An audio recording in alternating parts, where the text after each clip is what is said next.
சென்னையில் மாற்றுத்திறனாளிகளுக்கான மாநில ஆணையரகத்தில் தொடர் உண்ணாவிரத போராட்டத்தில் ஈடுபட்ட 200க்கும் மேற்பட்டோர் கைது செய்யப்பட்டுள்ளனர். 2 ஆண்டுகளுக்கு மேலாக பணிபுரியும் மாற்றுத்திறனாளிகளை நிரந்தரம் செய்ய கோரியும் அரசாணை 151 நடைமுறைப்படுத்தவும் கோரிக்கை.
சென்னையில் உண்ணாவிரத போராட்டத்தில் ஈடுபட்ட தமிழ்நாடு அனைத்து வகை மாற்றுத்திறனாளி அரசு ஊழியர்கள் மற்றும் ஆசிரியர்கள் கைது செய்யப்பட்டுள்ளனர்.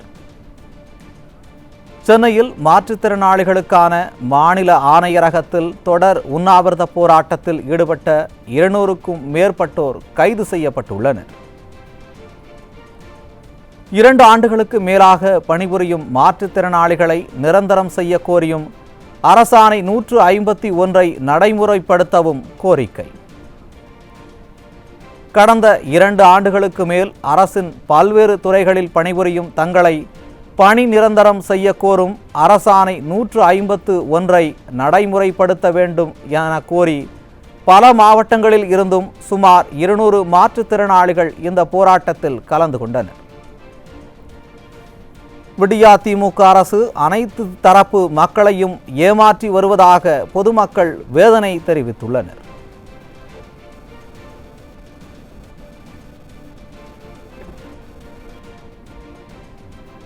சென்னையில் உண்ணாவிரத போராட்டத்தில் ஈடுபட்ட தமிழ்நாடு அனைத்து வகை மாற்றுத்திறனாளி அரசு ஊழியர்கள் மற்றும் ஆசிரியர்கள் கைது செய்யப்பட்டுள்ளனர். சென்னையில் மாற்றுத்திறனாளிகளுக்கான மாநில ஆணையரகத்தில் தொடர் உண்ணாவிரத போராட்டத்தில் ஈடுபட்ட 200க்கும் மேற்பட்டோர் கைது செய்யப்பட்டுள்ளனர். 2 ஆண்டுகளுக்கு மேலாக பணிபுரியும் மாற்றுத்திறனாளிகளை நிரந்தரம் செய்ய கோரியும் அரசாணை 151 நடைமுறைப்படுத்தவும் கோரிக்கை. கடந்த 2 ஆண்டுகளுக்கு மேல் அரசின் பல்வேறு துறைகளில் பணிபுரியும் தங்களை பணி நிரந்தரம் செய்ய கோரும் அரசாணை 151 நடைமுறைப்படுத்த வேண்டும் என கோரி பல மாவட்டங்களில் இருந்தும் சுமார் 200 மாற்றுத்திறனாளிகள் இந்த போராட்டத்தில் கலந்து கொண்டனர்.